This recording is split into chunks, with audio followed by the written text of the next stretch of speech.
ulama mufti kerajaan Saudi sebelum Syekh bin Baz. Demikian juga pendapat yang dikuatkan oleh Lajnah Ad-Daimah lil Buhuth wal Iftah.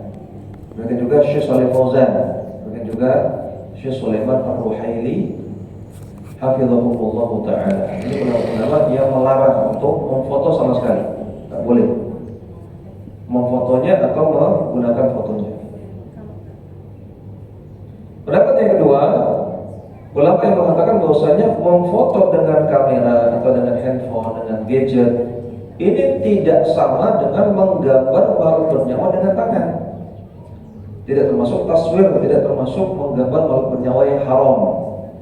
Sehingga hukum asalnya boleh memfoto dengan kamera, dengan HP, hukum asalnya boleh. Di antaranya ini pendapat Syekh Dr. Khalid Al-Muslih hafizahullah taala, menantunya Syekh Muhammad Shalih Utsaimin. Beliau mengatakan walladzi yadhhar li anna taswira al-fotografi la yadkhulu fi ma ja'at an-nusus bi tahrimihi min at-taswir. Pendapat yang kuat menurut saya, kata beliau, bahwasanya taswir al-fotografi, bahwasanya memfoto dengan kamera fotografi tidak termasuk dalam larangan yang ada dalam nas-nas yang mengharamkan taswir. Li'annahu la mudhahata fihi li khalqillah, karena di sana tidak ada unsur menandingi ciptaan Allah. Maka foto dengan kamera hukum asalnya boleh, kata beliau. Ini juga pendapat yang dikuatkan oleh Syekh Muhammad bin Shalih Al-Utsaimin rahimahullah taala. Beliau mengatakan haula hukmi at-taswir al-fotografi, tentang hukum membuat gambar fotografi. Telah disebutkan tentang masalah ini bahwa membuat gambar instan dengan fotografi yang gambarnya langsung jadi dan keluar tanpa ada pengeditan, maka beliau katakan tidak termasuk taswir yang dilarang. Ya, tidak termasuk taswir yang dilarang oleh Rasulullah SAW. Idza kana al-ghardu syai'an mubahan, shara hadzal 'amalu mubahan. Kalau tujuannya mubah, maka perbuatan fotografi tersebut mubah. Disebabkan karena mubahnya tujuannya. Wa idza kana al-ghardu ghairu mubahin, shara hadzal 'amalu haraman. Namun kalau tujuannya tidak mubah, tujuannya haram, maka hukumnya juga menjadi haram. Di antara ulama yang berpendapat demikian juga ada Syekh Shalih Al-Luhaidan rahimahullah taala, Syekh Sa'ad Al-Khatlan rahimahullah, Syekh Abdullah As-Sulmi, demikian juga penulis kitab Fiqh Sunnah itu Syekh Sayyid Sabiq rahimahullah taala. Ini beberapa ulama yang membolehkan. Dan Allah a'lam, pendapat yang kuat dalam masalah ini adalah pendapat yang kedua, bahwasanya memfoto menggunakan kamera, menggunakan handphone dan semisalnya hukum asalnya boleh. Karena dia tidak sama dengan menggambar dengan tangan. Karena pada hakikatnya memfoto itu hanya memindahkan bayangan saja. Sesuatu yang ada di dunia nyata, di realita, dipindahkan bayangannya ke dalam kamera, menjadi file atau menjadi bayangan gitu ya di dalam kamera. Ya, jadi foto yang sifatnya digital hukum asalnya boleh, tapi kita belum bahas masalah foto yang dicetak. Nanti kalau fotonya dicetak itu pembahasannya beda lagi ya. Yang kita bahas barusan adalah memfotonya, menjepret fotonya, kemudian menjadi file, menjadi gambar digital. Nanti kalau gambarnya di print, nah itu beda lagi. Kalau di print itu menjadi menggambar beneran. Tapi kita nggak bahas itu dulu ya. Yang kita bahas adalah foto digital yang diupload ke internet. Hukum asalnya boleh. Hukum asalnya boleh. Nah sekarang baru kita bahas masalah foto wanita. Jadi setelah kita bahas tadi masalah khilafiyah seputar foto, yang ada dua pendapat, dan pendapat yang rajih adalah itu boleh hukum asalnya. Kemudian foto digitalnya boleh dipakai. Foto yang sudah ada di handphone, yang sudah ada di kamera itu, yang berupa file boleh dipakai. Ini pendapat yang kuat. Nah sekarang bagaimana kalau fotonya itu foto wanita? Foto wanita di sini maksudnya foto yang ada wanitanya di situ, ada gambar wanitanya di dalamnya. Ya bukan foto yang diambil oleh wanita, bukan. Maksudnya foto yang di dalamnya ada wanitanya.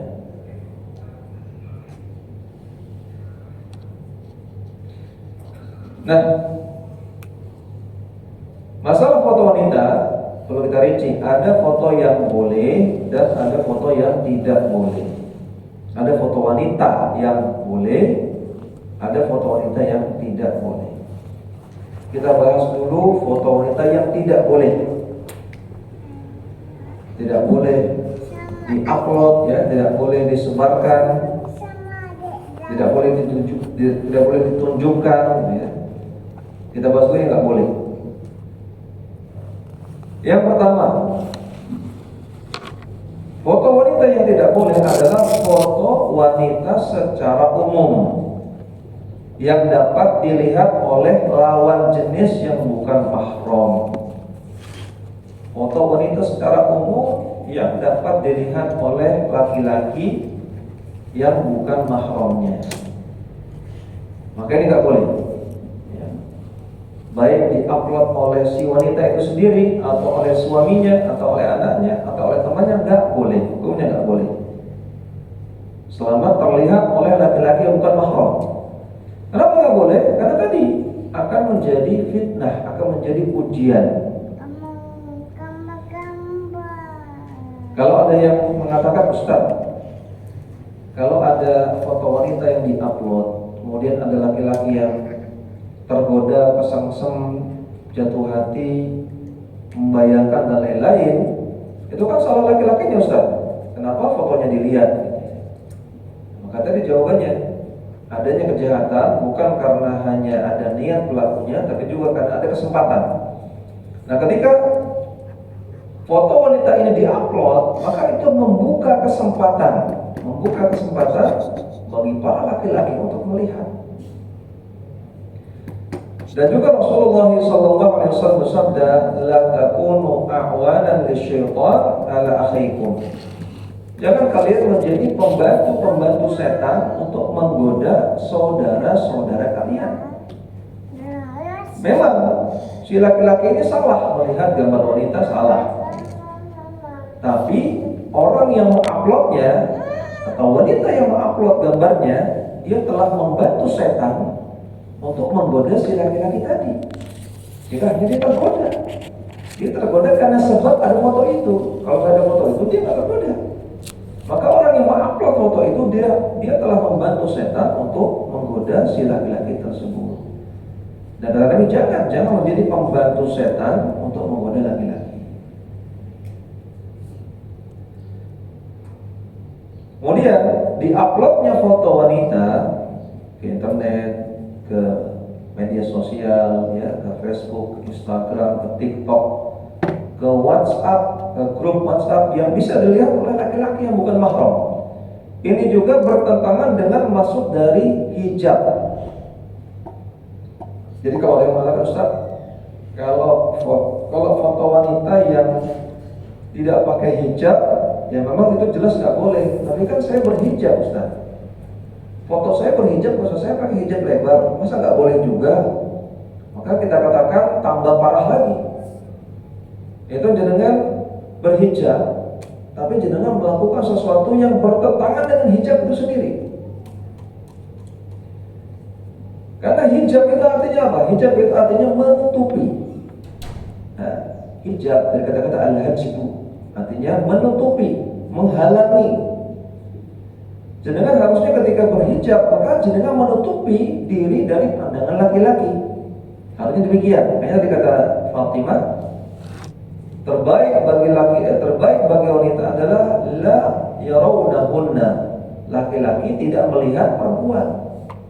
Perempuan, akhwat muslimah tidak terlihat oleh laki-laki. Itu yang paling baik. Jadi orang sudah nutupi dirinya dengan hijab, seorang akhwat sudah nutupi diri dengan hijab, kok dia malah menampakkan dirinya? Ini kan bertentangan, dia melakukan hal yang ironis, ya, ironis, kontradiktif. Dia ingin menutupi, tapi juga dia ingin nampak gitu. Dia ingin menutupi diri, tapi di sisi lain dia juga ingin nampak, ingin kelihatan. Maka ini hal yang ironis sekali. Allah Subhanahu wa taala mengatakan, "Ya ayyuhan nabi, qul li azwajika wa banatika wa nisa'il mu'minin yudnina 'alaihinna min jalabibihinna." Wahai Nabi, katakanlah kepada istri-istrimu, kepada anak-anak perempuanmu dan seluruh wanita yang beriman untuk menjulurkan jilbab ke seluruh tubuh mereka, untuk berhijab. Dzalika adna an yu'rafna, sehingga mereka lebih mudah dikenal sebagai wanita-wanita yang beriman. Fala yu'dzain, dan mereka tidak diganggu. Maka Allahu ghafurur rahimah, dan Allah Maha Pengampun lagi Maha Penyayang. Surat Al-Ahzab ayat 59. Di antara hikmah wanita itu tidak ditampakkan, di antara hikmah hijab adalah supaya wanita itu tidak diganggu. Kalau nggak kelihatan apa yang mau diganggu? Sekarang kan lagi zamannya catcalling gitu ya. Catcalling itu sebutan untuk ucapan-ucapan yang dilontarkan kepada wanita untuk menggoda dia gitu ya. Cewek, mau kemana?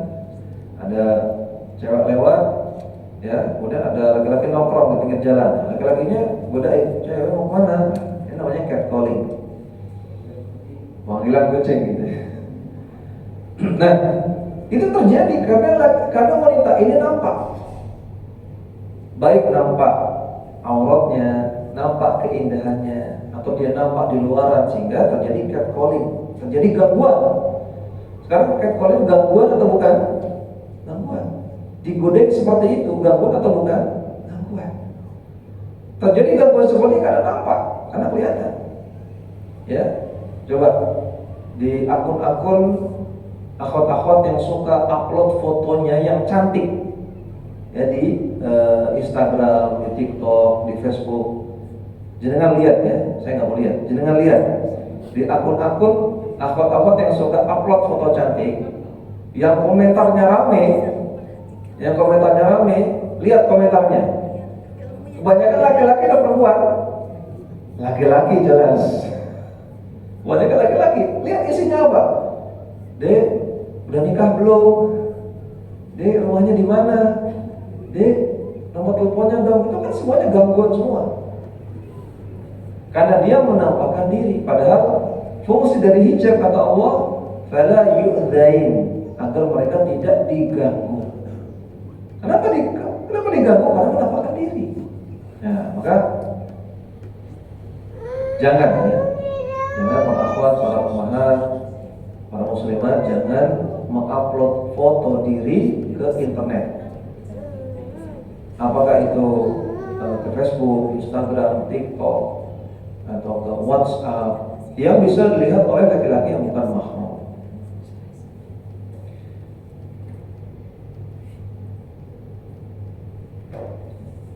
Kemudian yang kedua, foto yang tidak diperbolehkan masih. Yang kedua, yaitu mengupload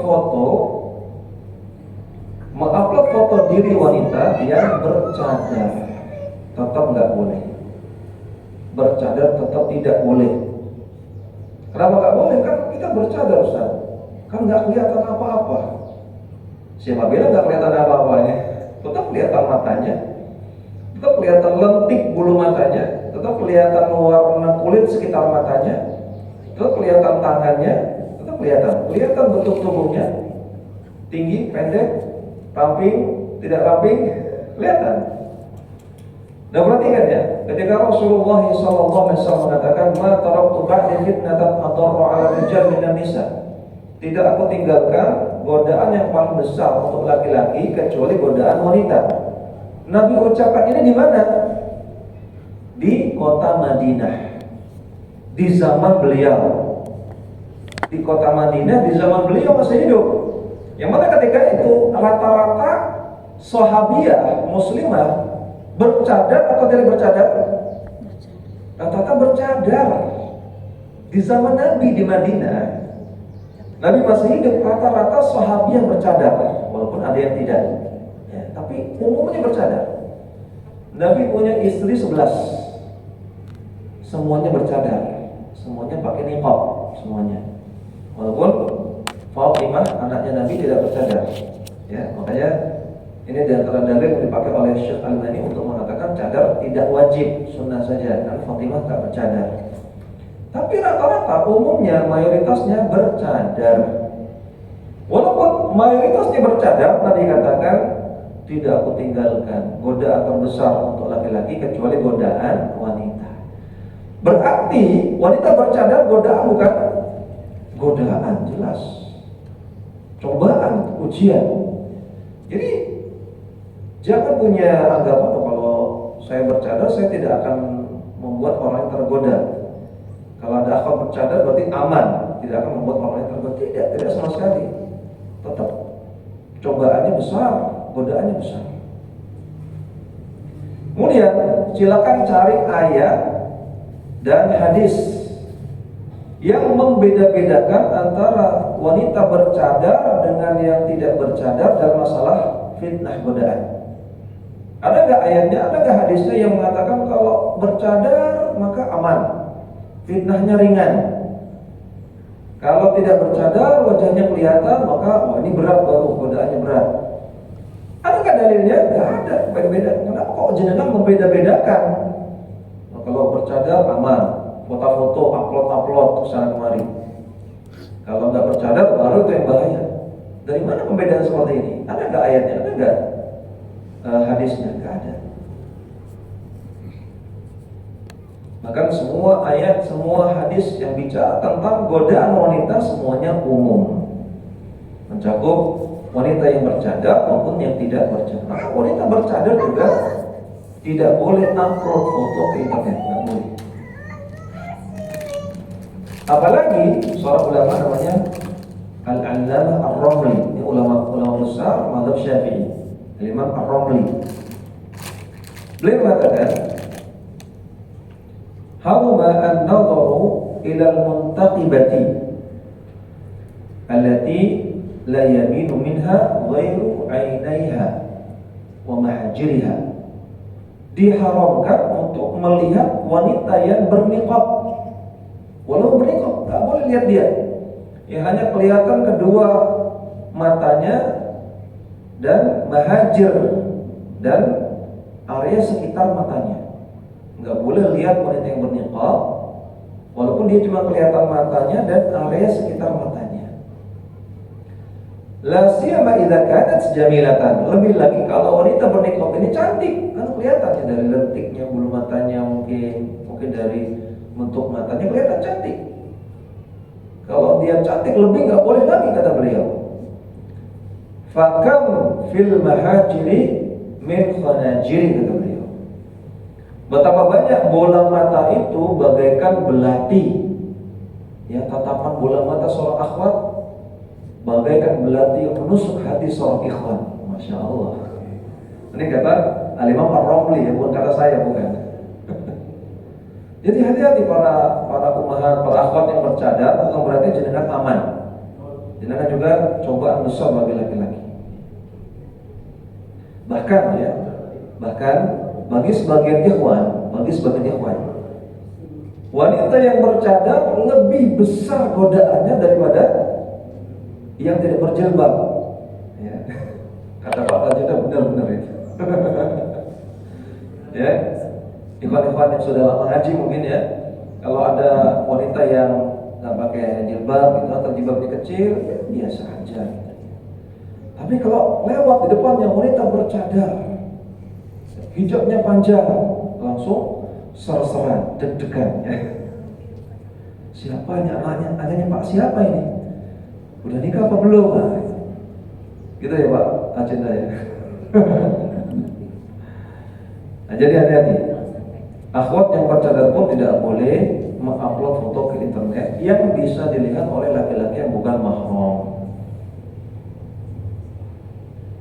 Kemudian yang ketiga, ini masih yang tidak boleh, yaitu foto wanita bersama suaminya.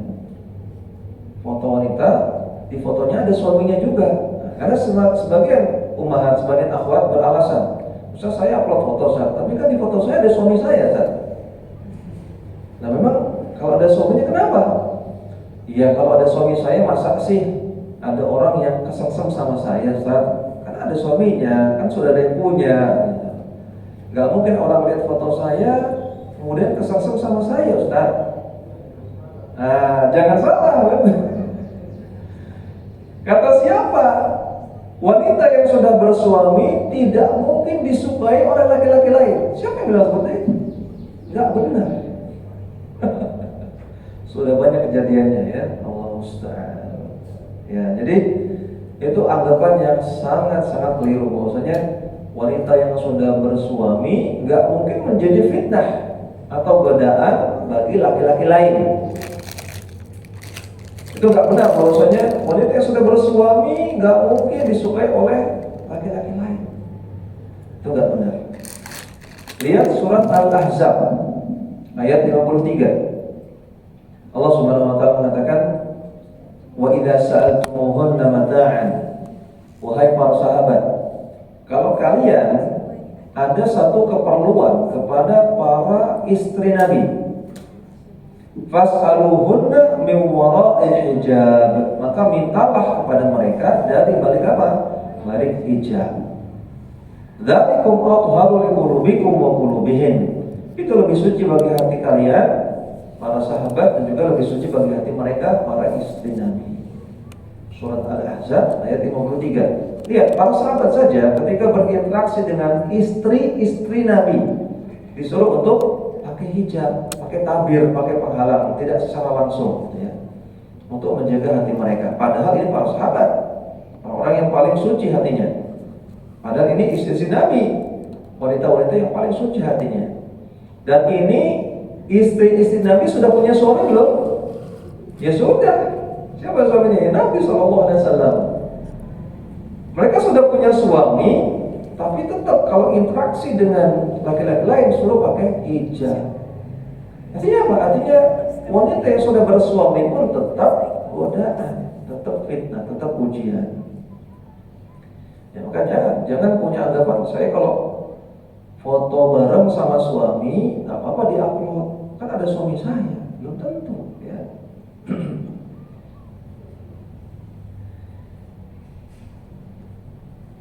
Ya, kemudian yang keempat, ini masih yang tidak boleh, foto wanita yang diupload ke internet untuk jualan. Foto wanita untuk jualan. Ustaz, saya kan upload foto jualan, saat saya jualan baju, jualan jilbab, jualan kue, masa nggak boleh upload foto, Ustaz? Kita nggak permasalahkan upload produknya, ya, karena memang untuk jualan memang butuh marketing, ya, butuh promosi, diantaranya dengan cara media sosial. Silakan, nggak masalah, tapi tidak perlu ada gambar wanitanya, nggak perlu ada gambar jenengannya, nggak perlu.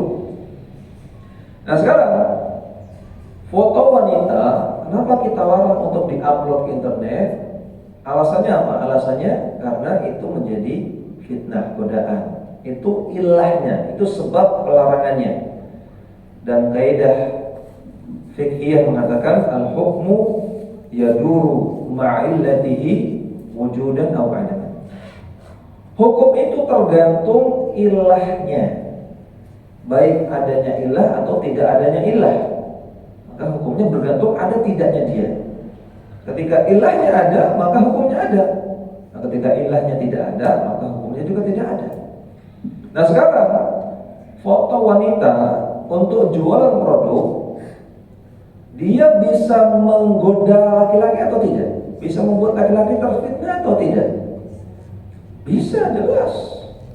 Ya, kadang-kadang akhwat jualan produk gitu ya. Misalnya produknya sabun cuci piring, sabun cuci piring, yang iklannya akhwat cantik. Yang dilihat sama ikhwan bukan sabun cuci piringnya, apanya?